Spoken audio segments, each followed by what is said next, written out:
Daniel Bush or the White House concerned about war crimes prosecution? Coming up. Lawyers file for Barack Obama's arrest.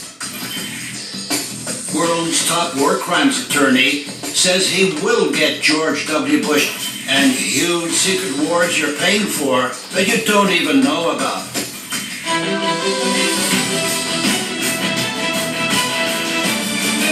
Washington's putting intense and persistent pressure to overturn war crime sentences of other countries' commanders, reveals a top judge at The Hague. Judge Frederick Harhoff says the White House is getting extremely nervous about its own crimes. The court said commanders were responsible for war crimes their subordinates committed. But the chamber suddenly backtracked. The U.S. felt they were getting too close to their own commanders. A Malaysian court already found George W. Bush and his deputies guilty of torture and war crimes. At the trial, Mahathir Mohamad, Malaysia's ex-premier, heard from victims and witnesses and was blunt. These are basically murderers, and they kill on a large scale. The 8 convicted were John Yu. Newsweek reports he advised Bush that whole villages can be legally, quote, massacred. The Dean of Yale Law School called Jay Bybie's infamous torture memo the most erroneous legal opinion he has ever read. The National Lawyers Guild filed a complaint over William Haynes' recommendations for so-called stress positions and use of dogs against prisoners. Newsweek notes Richard Cheney's lawyer David Addington penned a key memorandum that the Geneva Convention doesn't apply to them. Alberto Gonzalez wrote that the laws against torture are, quote, obsolete and quaint. The Senate Armed Services Committee reports Donald Rumsfeld approved the, quote, aggressive techniques used in Guantanamo and black sites around the world. Richard Cheney told the Washington Times he, quote, signed off on the so-called enhanced interrogations.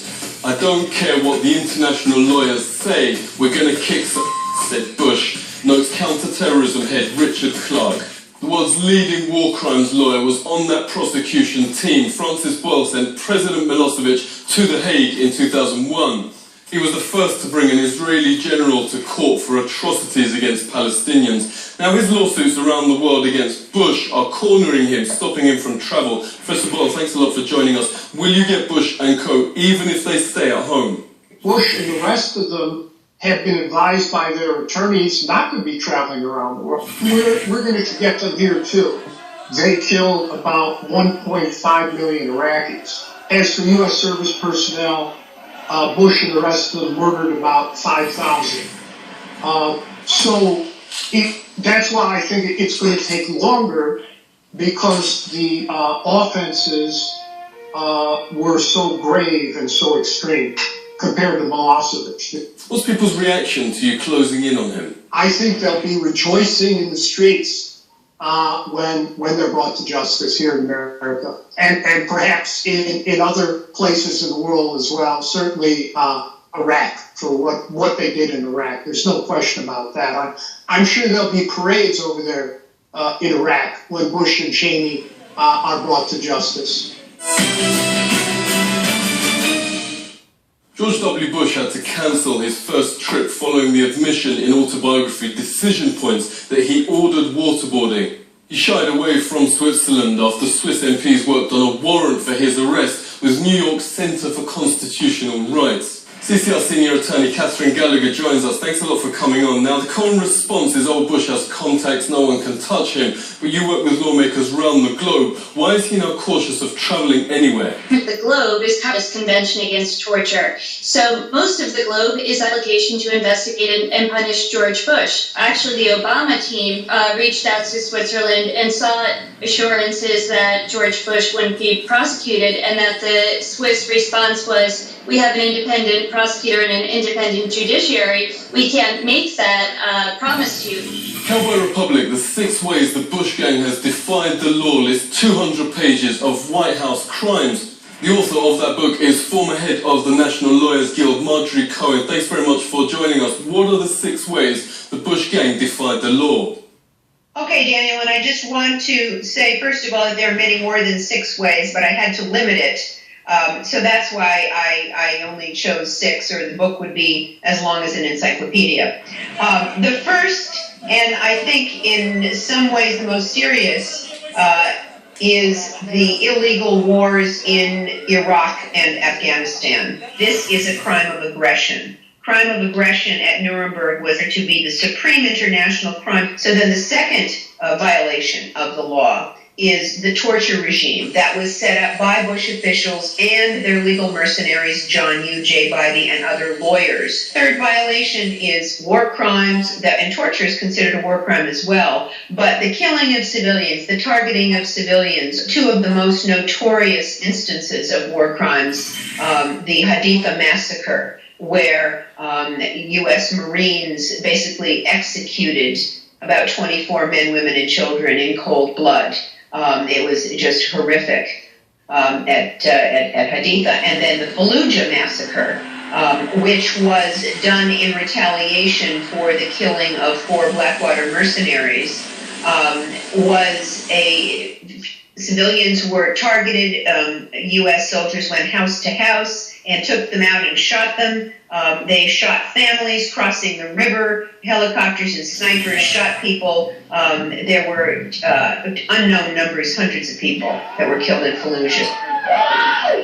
God bless America! Yeah! Then the fourth violation of the law is the prison camp that the United States maintains at Guantanamo. Then the fifth example of law breaking by the Bush administration was the illegal spying program, surveillance program, the spying on Americans' conversations, and then a data mining program, very much like we've heard about lately from Edward Snowden. And then finally, the refusal to fulfill the law. When Congress would pass a law, frequently George W. Bush would sign the law and then attach what we call a signing statement saying, yes, I'm signing this law, but I am only going to follow the parts of it that I agree with. And the president cannot make the law under the U.S. Constitution. That's up to Congress. Tomorrow, when Obama lands in South Africa, lawyers have filed for his arrest for genocide. The country that went through apartheid, attack on ethnic groups classed as inferior, charges the Obama administration is now doing the exact same thing. Indiscriminate confinement of Muslims without charge and targeted drone attacks on Muslim civilian populations around the globe. A charge worse than apartheid, in fact, constitutes genocide. The Muslim Lawyers Association brought the claim to prosecutors with attorney Yusha Tayyab. He joins us. It's great to have you on. Obama now expanding the war on terror to a war on whistleblowers and using drones over US soil. You note, as with apartheid, discrimination is spiraling out of control. It's a history that our people know, and so it's something we can identify with, and that is particularly pertinent to the South African community because, as you know, pre-94 we had extensive detention without trial in this country, and the comparative to the South African public is you didn't condone it then, why must you allow it to happen on an international basis now? And so this is a genocide, a torture, a perpetuated campaign against people of the Muslim faith. One of the judges in a Pakistani High Court judgment that we've attached to our complaint has declared the drone attacks to be illegal and has asked the UN to investigate it. He seems to want to joke about the drone attacks. He's recorded as having said at one of his balls held in the US that if any person's had designs on his daughters, he's got predator drones. But boys don't get any ideas. I have 2 words for you. Predator drones. You will never see it coming.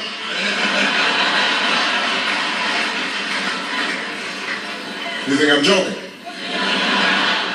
At last week's G8 in Ireland, MP Claire Daly says corporate media should stop pretending Obama's anything but a war criminal. By any serious examination, this man is a war criminal.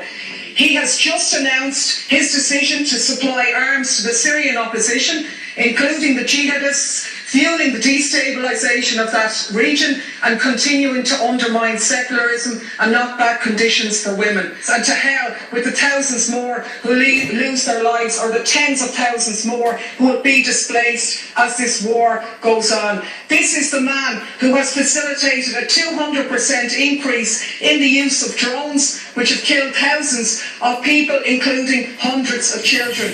Transparency and the rule of law will be the touchstones of this presidency. His administration, the Washington Post says, has in fact been the most secretive since Nixon, classifying 92 million documents a year. That's even more than Bush. Former intelligence officer Scott Rickard is investigating secret disastrous wars American people are waging in their name and funding and don't even know about. Thanks a lot for joining us. Tell us about those wars and why have they been a disaster? What people don't realize is that there's been a war for 4 years. They fought a war down through Sudan and Ethiopia and into Somalia. And then they tell us in the news that there's been a terrible drought and 250,000 people have died. When in fact, what had happened is that all the food supply and all the water supply was basically wiped out. And so they're left to die in the desert because now they're going and developing the oil fields in this new country created South Sudan.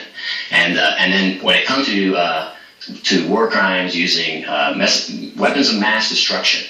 I mean, the depleted uranium-lined Hellfire missiles, and this is a fact, they're fired from Predator and Reaper drones. They deliver at least 10 kilograms of depleted uranium, which permanently contaminates the target areas. So when you go back in there, you're guaranteed, if you spend too much time, to get some form of horrific cancer that will kill you between 10 and 15 years. That's how poisonous this stuff is. And we've got a lot of our soldiers around this stuff that are dying, but they don't talk a lot about it. It's like our generation's Agent Orange.